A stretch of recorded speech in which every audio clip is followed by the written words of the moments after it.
that she holds at 4 or 5 times during the course of the And year. have you done the Yes, 9-day school? absolutely. I've done the 9-day school about 5 times, once as a participant and then the other times as a staff member.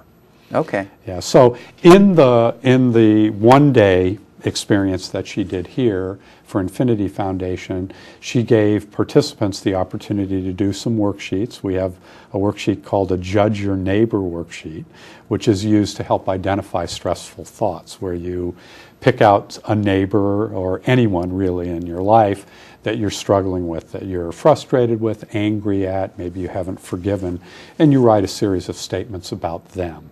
This person should be this way, I'm angry at them because I want them to such and such, and you fill out this worksheet, and then you use that to identify thoughts, stressful concepts that you carry, and you use the work. So she would demonstrate how to do that. She'd call up individual people to do the work with them and do that throughout the day. Yeah.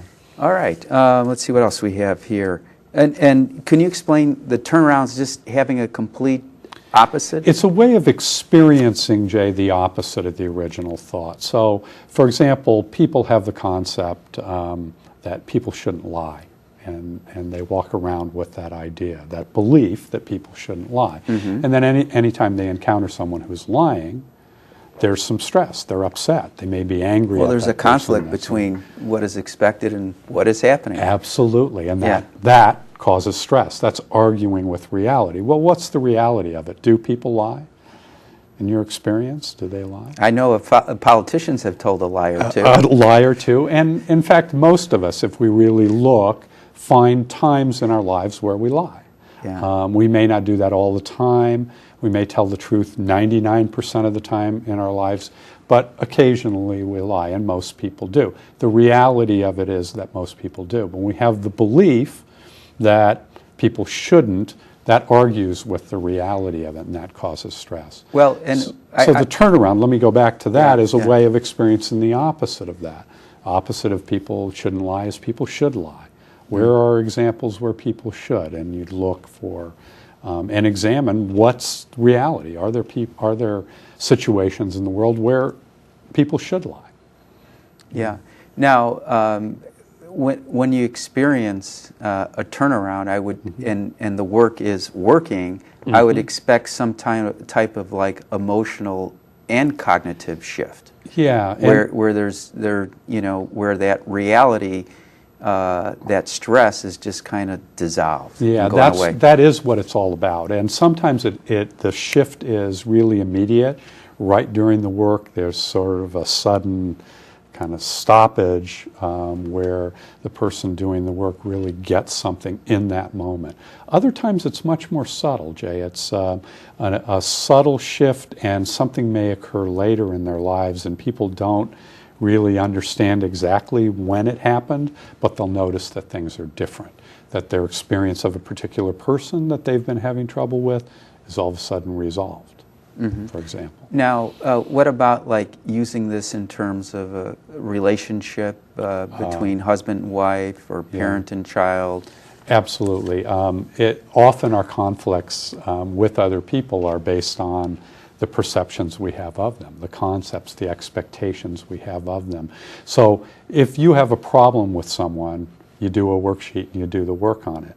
And that can work, and that can relieve the situation. If you have two people that are in conflict with each other or disagreement with each other, and they're both interested in doing the work, there's a very effective conflict resolution methodology where each person would write a worksheet on each other and then read them to each other. And I've worked with couples, I've worked with others, with parents and children, using that methodology where they read their worksheets, their judgments, if you will, to the other person, and then we facilitate them through Now, that have you process. done that like in a school setting? I have, and I've done it in private sessions as well. Yeah, I think this could be very helpful in school setting, and given your 30 years as a principal, that I could see you training other principals and other teachers. I have attended some workshops on conflict resolutions in schools.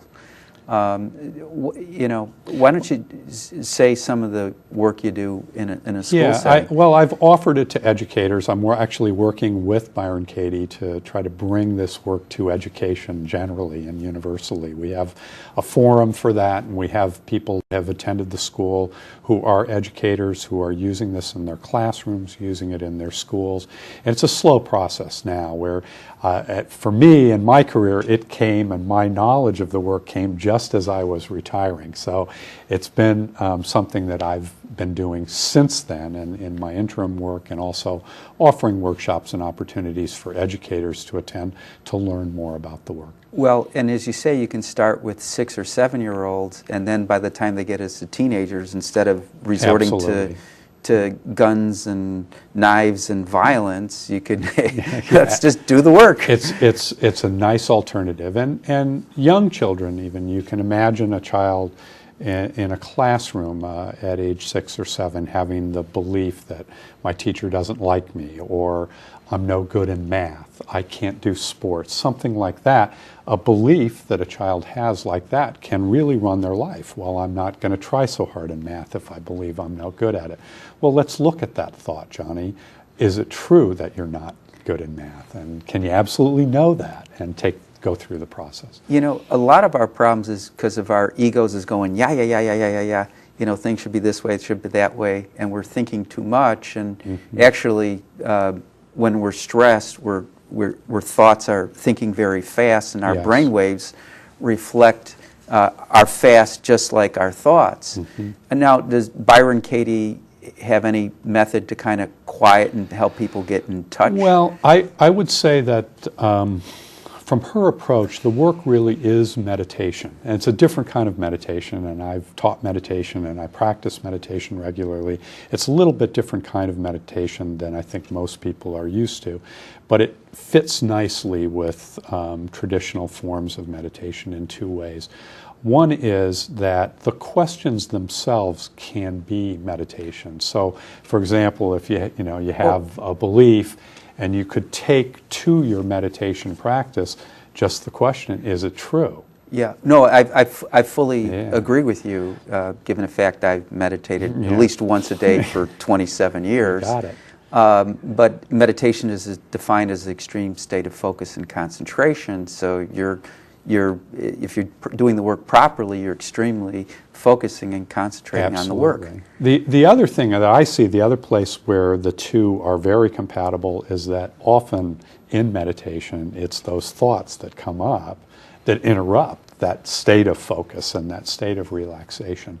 And people that meditate and do the work find it compatible in that during their meditation practice, they will identify concepts and beliefs that come up, because those are the ones that'll come and interrupt the flow of meditation. And take a minute, note that on a piece of paper, go back to your meditation. Later, come back to it and question it. And over time, as those thoughts are identified and as they're questioned, there's fewer of them that come up in meditation. Yeah, I would agree. And also, experienced meditator knows how to deal with distractions. Absolutely. Absolutely. Anyway, but another reason why I would agree that the work is meditative is that you have a conscious and unconscious, and every time you ask a question, that information is in the unconscious. Very much so. And according to like Milton Erickson and the founders of NLP, anytime you ask a question, it's an opportunity to reframe so that when information goes back into the unconscious, it's transformed or evolved from the last time it was in there. This work is so compatible with what you've just summarized, Jay, and there's a sense in which the perspective we bring to it is that people really have their own answers to these questions. They have the wisdom that they need. They are their own teacher. And the work provides a way for them to touch base with that and to really tap into that still, quiet wisdom that is within each of us. And so the person that helps someone with the work is it called a facilitator? It's called a facilitator of the work. It's really just providing the questions and providing the space in which someone can do their own work. I do sessions privately in person. I do sessions on the phone. Really, after a while,